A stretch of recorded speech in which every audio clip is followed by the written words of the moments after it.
तर आज आपण बघणार आहोत संख्यांचा लहान मोठेपणा. हे चिन्ह दिसते का तुम्हाला? या तिन्हीपैकी कोणतंही योग्य चिन्ह खालील दिलेल्या उदाहरणांच्या या चौकटींमध्ये तुम्हाला भरायचं आहे. तर आता याच्यामध्ये पहिलं गणित बघा. पहिलं गणित काय आहे इथे? 44 चौकट 26. आता हे 44 याचं वाचन करताना कसं करायचं आहे? 44चं वाचन आपण असं करतो, 4 4 44, 40 आणि 4 44, 4 दशक 4 एकक 44. आणि 26चं वाचन करताना आपण कसं करतो? 2 6 26, 20 आणि 6 26, 2 दशक 6 एकक 26. असं हे 26चं वाचन केलेलं आहे. म्हणजे प्रत्येक अंकाचं वाचन तुम्हाला असं करायला यायला पाहिजे. आता बघा, या तिन्हीपैकी कोणतं जे योग्य चिन्ह आहे ते आपल्याला या चौकटीमध्ये भरायचं आहे. तर पहिली संख्या आहे 44 आणि इथं दुसरी जी संख्या दिलेली आहे ती आहे 26. तर आता हे संख्या भरत असताना काय करायचं? ही 2 अंकी संख्या आहे, बरोबर? ही 2 अंकी संख्या आहे, म्हणजे इथं पण 2 अंक आहेत आणि इथं पण 2 अंक आहेत. तर याचा विचार करत असताना काय करायचं? याच्या एकक स्थानी 4 आहेत, याच्या एकक स्थानी 6 आहेत.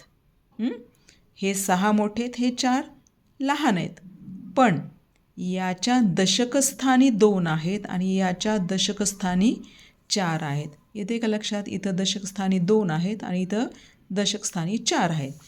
ज्याचा दशक मोठा ती संख्या मोठी, म्हणून इथं हे चिन्ह येणार. येते लक्षात? म्हणजे 44 आणि 26 यापैकी मोठी संख्या कोणती आहे? 44.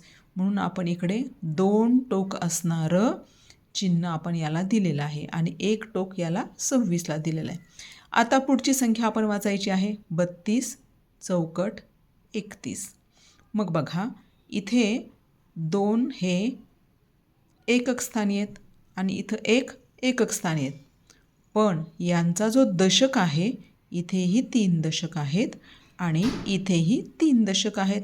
म्हणजे दोन्हीचा दशक सारखा आहेत, पण एककामध्ये बदल आहे. इथं 1 आहे आणि इथं 2 आहेत. मग एकक कोणाचे मोठे आहेत? याचे. ज्या वेळेस दशक समान असतो त्यावेळेस एकक पाहायचा. ज्याचा एकक मोठा ती संख्या मोठी. म्हणून 32कडे आपण 2 टोक दिलेले आहेत आणि 31कडे 1 टोक आलेलं आहे. आता पुढचं गणित बघा. 89 चौकट 79. मग आता याच्यामध्ये बघा, 89चं वाचन करताना आपण कसं करणार आहे? 8 9 89, 80 आणि 9 89, 8 दशक 9 एकक म्हणजे 89. तसंच 79चं वाचन करताना आपण कसं करणार आहे? 7 9 79, 70 आणि 9 79, 7 दशक 9 एकक 79. आता या गणितामध्ये बघायचं आहे, एककामध्ये इथं 9 आहेत, इथंही 9 आहेत. पण दशकामध्ये बघायचं, दशक इथं 7 आहेत आणि इथं दशक 8 आहेत. म्हणजे 8 दशक मोठे झाले की नाही? म्हणून या ठिकाणी हे चिन्ह येणार 2 टोकांचं. पुढची संख्या बघा, इथे आहेत 16, इथे आहेत 18. 16चं वाचन कसं करणार तुम्ही? 1 दशक 6 एकक 16, 1 6 16, बरोबर? 10 आणि 6 16. 18चं वाचन कसं करणार? 1 8 18, 1 दशक 8 एकक 18, 10 आणि 8 18.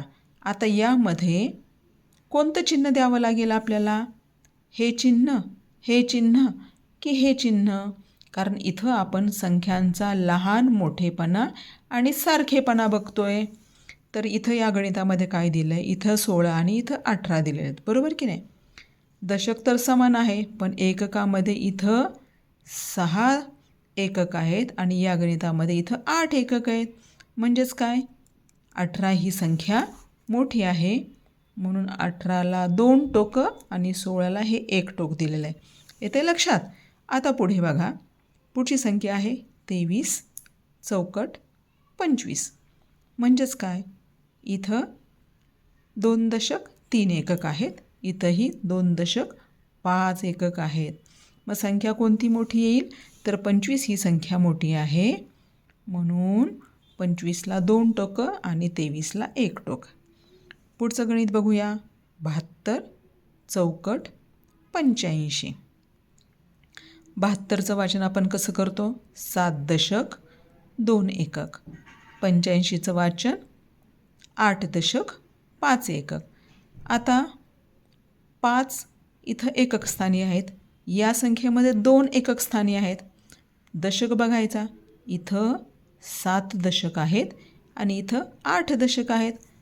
कोणती संख्या मोठी? 8 दशक असणारी ही संख्या मोठी, म्हणून 85 ही संख्या मोठी, म्हणून 85कडे 2 टोकं केलेली आहेत. पुढचं गणित बघूयात. 29 चौकट 89. आता इथं बघा, या संख्येच्या एकक स्थानी 9 आहेत, याही संख्येच्या एकक स्थानी 9 आहेत, पण दशक स्थानावरती इथं 8 आहेत, इथं 2 आहेत. कोणाचा दशक मोठा आहे? या संख्येचा. 8 दशक हे मोठे आहेत, म्हणून इथंही 89कडे आपण 2 टोकं करणार आहे आणि 29कडे हे 1 टोक केलेलं आहे. आता पुढची संख्या बघा. पुढची संख्या आहे 34 चौकट 34. एकक स्थानी 4, एकक स्थानी 4, दशक स्थानी 3, दशक स्थानी 3 असं आहे. 34 34 समान संख्या आहे, म्हणून आपलं जे इथलं चिन्ह आहे की नाही, हे सारखेपणाचं बरोबरचं चिन्ह. या दोन्ही संख्या बरोबर आहेत, म्हणून इथं हे बरोबरचं चिन्ह येणार. आता पुढची संख्या बघा. 70 चौकट 50.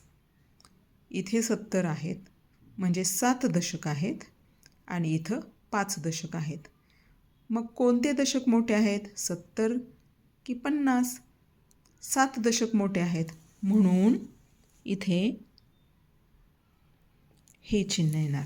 म्हणजे एक गोष्ट लक्षात आली तुमच्या, जी संख्या मोठी आहे त्या संख्येकडे 2 टोकं, जी संख्या लहान आहे त्या संख्येकडं हे 1 टोक. आता शेवटचं गणित बघूया. 10वं गणित आहे 44 चौकट 44. या दोन्हीही संख्या समान आहेत, सारख्या आहेत आणि म्हणून याला हे आपलं बरोबरचं चिन्ह आपण देणार आहोत. म्हणून इथं हे बरोबरचं चिन्ह. या संख्यांचा असा हा लहान मोठेपणा तुम्ही सगळ्यांनी पाहून ही गणितं सोडवायची आहेत. आणि ही जी पुढची गणितं दिलेली आहेत ही सगळी गणितं तुम्ही तुमच्या वहीमध्ये सोडवून मला याचा फोटो पाठवायचा आहे.